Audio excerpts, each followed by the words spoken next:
चलिए, आप सबको नमस्कार। एक बार फिर से आप सबका वेलकम है आपके अपने चैनल बीपीएससी वाला में। कैसे हैं आप सब? होप सो बहुत अच्छे होंगे, बहुत शानदार होंगे और जम के 71st मेंस की प्रिपरेशन आप लोग कर रहे होंगे। जैसा कि आप लोग जानते हैं, आप लोग का एग्जाम प्रीलिम्स का हो चुका है और अब मेंस की बारी है। लेकिन आप में से कुछ स्टूडेंट ऐसे हैं जो स्टार्टिंग पहली बार मेंस लिख रहे होंगे, कुछ स्टूडेंट ऐसे हैं जो ऑलरेडी लिख चुके हैं, या फिर ये फील होता है कि सर अभी समझ नहीं आ रहा है कि इंट्रोडक्शन में क्या लिखें, कंक्लूजन में क्या लिखें और मेन बॉडी के अंदर क्या लिखें। तो किस तरीके से हमें उसको वे फॉरवर्ड देना चाहिए, किस तरीके से हमें इंट्रोडक्शन लिखना चाहिए, कैसा इंट्रोडक्शन हमारा होना चाहिए। क्योंकि एक बात समझो बच्चा, एग्जाम आप अकेले लिखने वाले नहीं हैं। आप ये नहीं है कि आप अकेले लिखने वाले एग्जाम है और आपके अलावा कोई नहीं है, ऐसा नहीं है ना। बहुत सारे स्टूडेंट हैं, लेकिन फिर आप ही का पेपर क्यों अच्छा हो, आप ही के अंदर अच्छा स्कोर क्यों मिले, आप ही के पास ऐसा क्यों होगा। तो कोई तो आपको सबसे अलग लिखना होगा, कोई तो एक तरीका आपको यूज करना होगा। हालांकि मैं आपको बता देता हूं, मेंस लिखने के लिए केवल बच्चे की मेहनत काम आती है, केवल बच्चे की एक डायरेक्शन, बच्चे का एक एफर्ट, बच्चे के पास कितना कंटेंट है, बच्चा कितना सोच पा रहा है, कितना किस किस डायमेंशन में सोच पा रहा है, बच्चा ही उसके अंदर काम करता है। लेकिन बस ठीक है, हम थोड़ा सा आप लोग के लिए चीजें थोड़ी सी कि कहीं ना कहीं आप लोग को काम आए और कहीं ना कहीं आप लोग के लिए इजी हो जाए, आज ये वीडियो मैं आप लोग के सामने लेकर के आया हूं, जिसमें हम लोग बात करेंगे सबसे पहले इंट्रोडक्शन के बारे में कि इंट्रोडक्शन कैसे लिखा जाता है। सबसे पहले हम लोग बात करेंगे कि इंट्रोडक्शन कैसे लिखा जाता है। मैं क्वेश्चन के साथ लेकर के आऊंगा, एकदम प्रैक्टिकल हम लोग बात करेंगे। फिर उसके बाद चलिए मेन बॉडी के बारे में तो आप लोग कंटेंट आपके पास होगा, लेकिन थोड़ा सा मैं उसका डिस्कशन ज्यादा नहीं करूंगा, लेकिन थोड़ा सा डिस्कशन जरूर करूंगा बच्चा, क्योंकि आज का ये सेशन, ये वीडियो जो है वो कंक्लूजन और इंट्रोडक्शन, क्योंकि कहा जाता है कि या तो किसी की शुरुआत जो है और या किसी का अंत जो है, इन दो बातों पर डिपेंड करता है कि आपने कितना गहरा और कितना डीपेस्ट जो है वो अपना जिंदगी का सफर या किसी क्वेश्चन का सफर तय किया है। ठीक है, इसके साथ कंक्लूजन के बारे में बात करेंगे, कैसे आपको कंक्लूजन लिखना होता है, कैसे आपको कंक्लूजन के अंदर देखना होता है। मैं पिछले एक वीडियो लेकर के आया था कि आपको कितने वर्ड्स लिखने होते हैं, कितना आपको देखना होता है, कितना आप लोग को लिखना होता है, कितना आपको टाइम चाहिए होता है, किस क्वेश्चन को किस तरीके से आपको देखना होता है। वो जाकर के आप उस एक वीडियो को देख सकते हो, आपके अपने चैनल PW BPSC वाला पर ही वो वीडियो अवेलेबल है। तो चलिए आइए बात करते हैं 71st बीपीएससी मेंस जिनको देना है उन बच्चों के लिए बात करते हैं। सबसे पहला पॉइंट आता है बच्चा, आपको देखिए ये बात जानते हैं आप, इंट्रोडक्शन, बॉडी और कंक्लूजन, तीन पार्ट आप लोग को लिखने होते हैं। इंट्रोडक्शन के अंदर क्या लिखना होता है, मैं आपको हर तरीका, हर एक पॉइंट ऑफ व्यू से आप लोग को के सामने बात करूंगा और इवन एक एग्जाम्पल के साथ हम लोग बात करेंगे कि एग्जाम्पल एक पर्टिकुलर क्वेश्चन के साथ हम लोग बात करेंगे। जैसे आपको इंट्रोडक्शन के अंदर आपको डिफाइन करना होता है, मान लीजिए कोई डेफिनेशन है, कोई कॉन्टेक्स्ट आप लोग को दिया हुआ है, या कोई प्रासंगिकता यानी कोई रिलेवेंस दिया हुआ है, उससे रिलेटेड कोई चीज ऐसी दी हुई है। जैसे मान लीजिए एग्रीकल्चर की बात करें तो एग्रीकल्चर से रिलेटेड, अगर आप बात कर रहे हो जो है वुमेन एम्पावरमेंट की तो उससे रिलेटेड, अगर बात कर रहे हो कि वुमेन का जो रोल है वो फ्रीडम स्ट्रगल में कैसा रहा है उससे रिलेटेड, अगर बात कर रहे हो आप नॉर्मल कि भाई कंप्यूटर जो है वो मॉडर्न सोसाइटी को कैसे डेवलप कर रहा है, तो सोसाइटी और कंप्यूटर से रिलेटेड। ऐसा नहीं कि आप कंप्यूटर को डिफाइन करने लगे, computer is electronic device, computer ऐसा नहीं, ठीक है। तो उससे रिलेटेड आप लोग को डिफाइन करना होता है। फिर उसके बाद जो आपकी बॉडी जो हम लोग लिखते हैं जिसके अंदर, उसमें आपको एक्सप्लेन करना होता है कि जो आपका फैक्ट्स हैं, जो एग्जांपल्स हैं, उससे रिलेटेड जो एग्जांपल्स हैं, जो सोसाइटीज को कनेक्ट करते हो, जो एप्लीकेशन बेस्ड हो, जैसे एनवायरनमेंट को कनेक्ट करते हो, आपके इकोनॉमिक ग्रोथ को कनेक्ट करते हो, इंफ्रास्ट्रक्चर को कनेक्ट करते हो, या फिर आप अगर बात करें जैसे कृषि को कनेक्ट करते हो या हेल्थ केयर, स्वास्थ्य को कनेक्ट, वो डिपेंड करेगा कि आपके सामने क्वेश्चन क्या पूछा है और उससे रिलेटेड आप लोगों के सामने क्या क्या मेन बॉडी या फैक्ट उसके आप लोग देख सकते हैं, या आपके ब्रेन में ही आप लोगों ने अभी तक उसका प्रिपरेशन किया है। उसके साथ बाद एक वर्ड आता है कंक्लूजन, और बच्चा कंक्लूजन के सामने यह कहा जाता है कि कंक्लूजन ही निर्धारित करता है कि आपने कितना अच्छा कंक्लूड किया है। तो कंक्लूजन जब भी हम लोग लिखेंगे तो कंक्लूजन के अंदर एक चीज होती है कि उसको अच्छे से समराइज करना है, किसको, जो अभी तक आप लोगों ने मेन बॉडी में लिखा है, एकदम से पॉजिटिव वे में, सकारात्मक तरीके से उसको आपको क्या करना है, उसको समराइज करना है। साथ ही साथ बच्चा आपको अगर उसमें वे फॉरवर्ड दे सकते हो तो आपको बताना है कि उसका वे फॉरवर्ड क्या है। किस तरीके से उसको हम लोग और आगे बढ़ा सकते हैं, कैसे हम लोग देख सकते हैं। जैसा कि मैंने आपको वादा किया था कि मैं आप लोगों को एक क्वेश्चन के साथ इसका डिस्कशन करूंगा, डेफिनेशन का, बॉडी का और कंक्लूजन का। आइए बात करते हैं, लेकिन आप लोग उससे पहले दो बातें समझो कि सर कुछ कीवर्ड्स आते हैं, पर्टिकुलर कीवर्ड्स होते हैं। हर एक क्वेश्चन को देखिएगा, हर एक क्वेश्चन के अंदर कुछ कीवर्ड्स होंगे, कुछ टेल वर्ड्स होंगे, कुछ कीवर्ड्स होंगे। कीवर्ड्स जैसे आपसे रोल, मान लीजिए विमेन फ्रीडम स्ट्रगल की बात की जा रही, तो आपसे पूछा जाएगा कि विमेन फ्रीडम स्ट्रगल के अंदर रोल क्या था विमेन का। आपसे पूछा जाएगा, मान लीजिए कई बार ऐसा क्वेश्चन आता है, रोल ऑफ कंप्यूटर पूछ लेता है, रोल जैसे रोल ऑफ एआई पूछ लेगा, लेजिस्लेशन के अंदर क्या रोल है इसका।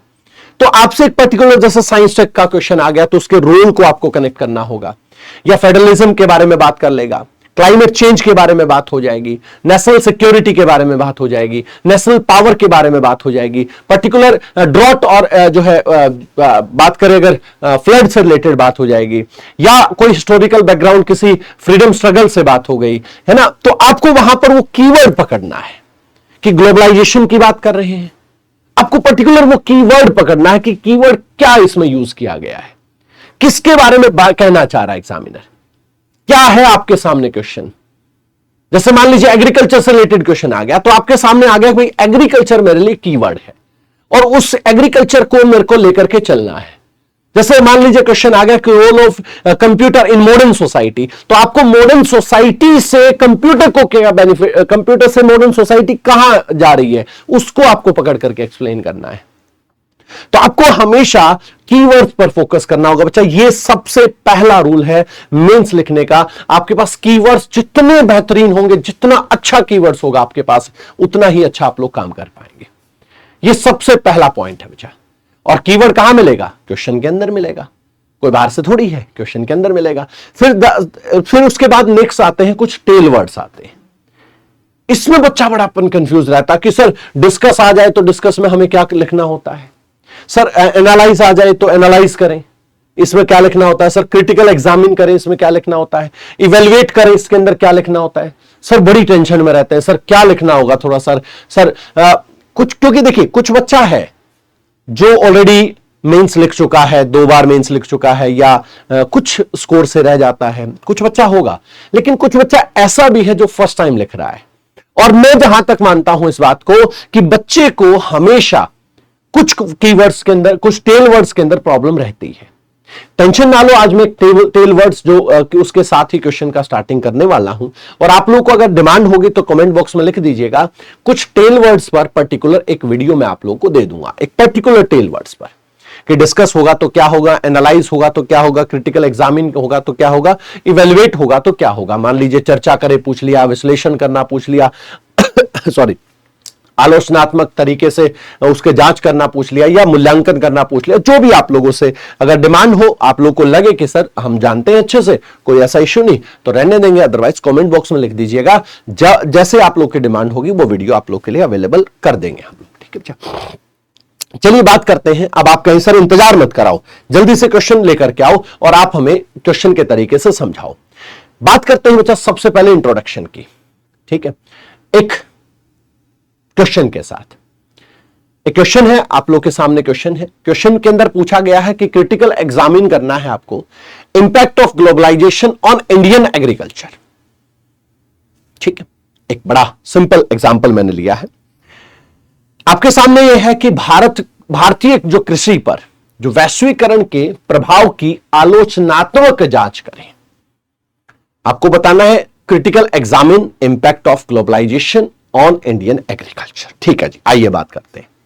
तो मैंने कहा था अभी तक आप लोगों को 2 बातें सिखाई हैं कि आप लोगों को जब क्वेश्चन आपके सामने हो तो 2 बातें ध्यान रखनी होंगी। सबसे पहले निकालेंगे उसका कीवर्ड। अब इस क्वेश्चन में आपको कीवर्ड कौन दिख रहा है? सर अभी तो आपने बताया, और आपके बताने पर हम लोग जान गए, हम लोग सीख गए क्या कि ग्लोबलाइजेशन है इसके अंदर और इंडियन एग्रीकल्चर है। ये 2 कीवर्ड्स आप लोगों को यहां पर दिख रहे हैं। फिर कहें कि सर टेल वर्ड्स कौन सा है? टेल वर्ड्स बिल्कुल स्टार्टिंग में लिखा हुआ, डिस्कस करना, क्रिटिकल एग्जामिन करना, एनालाइज करना, ये वर्ड आते हैं ना, तो ये टेल वर्ड है बच्चा। और जो क्रिटिकल एग्जामिन वर्ड होता है ना, इसका मतलब क्या होता है कि आपको पॉजिटिव और नेगेटिव यहां पर आलोचनात्मक वर्ड यूज किया गया है, यानी आपको सकारात्मक और नकारात्मक दोनों पहलू यहां पर लिखने होंगे।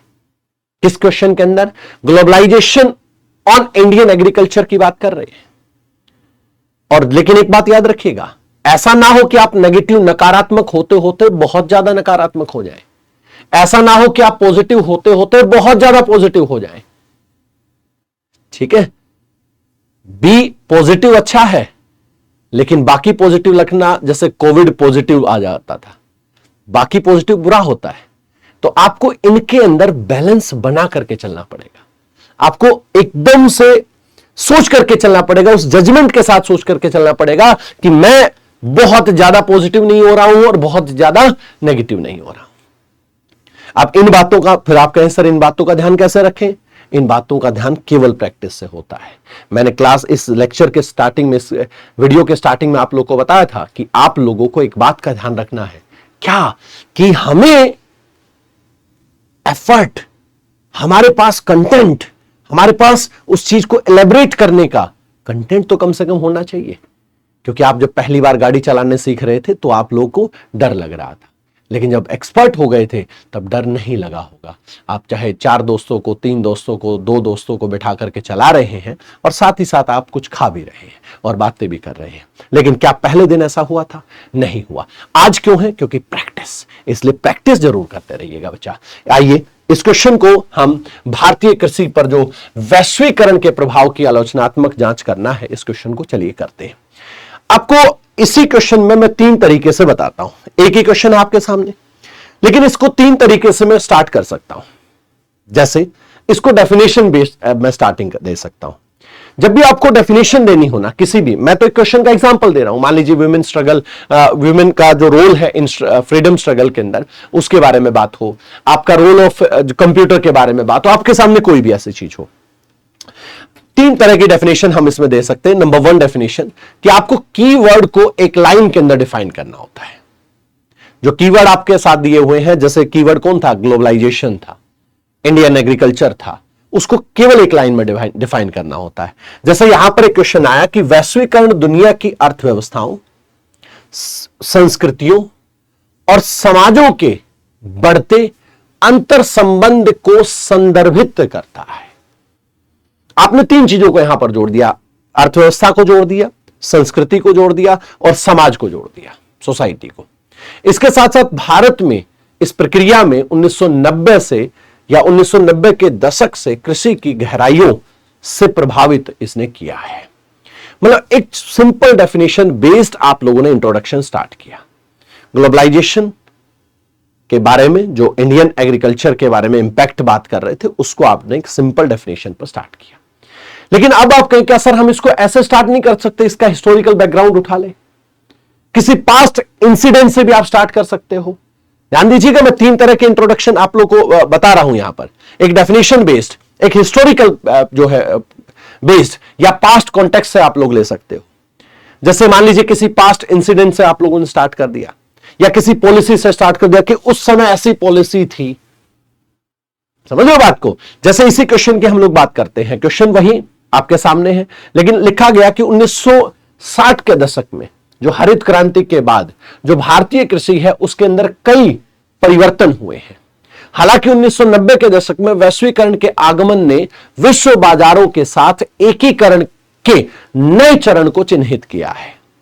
आपने क्या किया? एक हिस्टोरिकल बैकग्राउंड उठाया कि भैया 1960 में जो है वो भारतीय कृषि में परिवर्तन होना स्टार्ट हुआ और 1990 में भारतीय कृषि जो है वो वैश्वीकरण के आगमन के साथ साथ अगर भाई विश्व बाजारों में लागू हो गई, या विश्व बाजारों में हम भी एकीकरण के आधार पर नए चिन्हित के उसमें आ गए।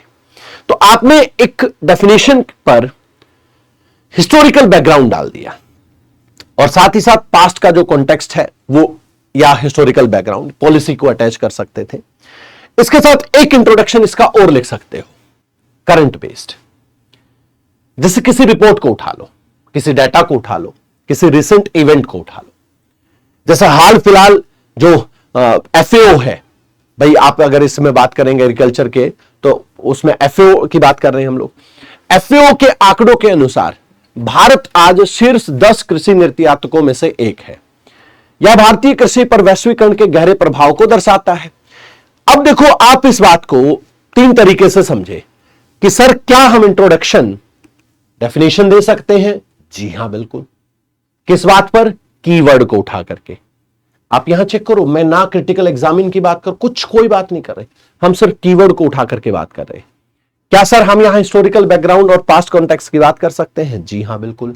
क्या सर हम यहां पर करंट अफेयर और पास्ट फैक्ट बेस्ड क्वेश्चन को डाल सकते हैं? जी हां, बिल्कुल। तो तीन पॉइंट आपके सामने आ गए इंट्रोडक्शन लिखने के। तीनों में से कोई भी पॉइंट उठाओ और अपना क्वेश्चन का आंसर लिखना स्टार्ट करो। इसके बाद बात करते हैं जो बॉडी स्ट्रक्चर होता है। हालांकि बॉडी स्ट्रक्चर में कुछ वो नहीं है, डिटेल फैक्ट आपके पास होना चाहिए, और कोशिश ये करो कि आप जो है बॉडी स्ट्रक्चर के अंदर हमेशा जो एट प्रेजेंट चल रहा है ना, एट प्रेजेंट चल रहा है, उसको कनेक्ट करो, और ज्यादा से ज्यादा बिहार को कनेक्ट करो।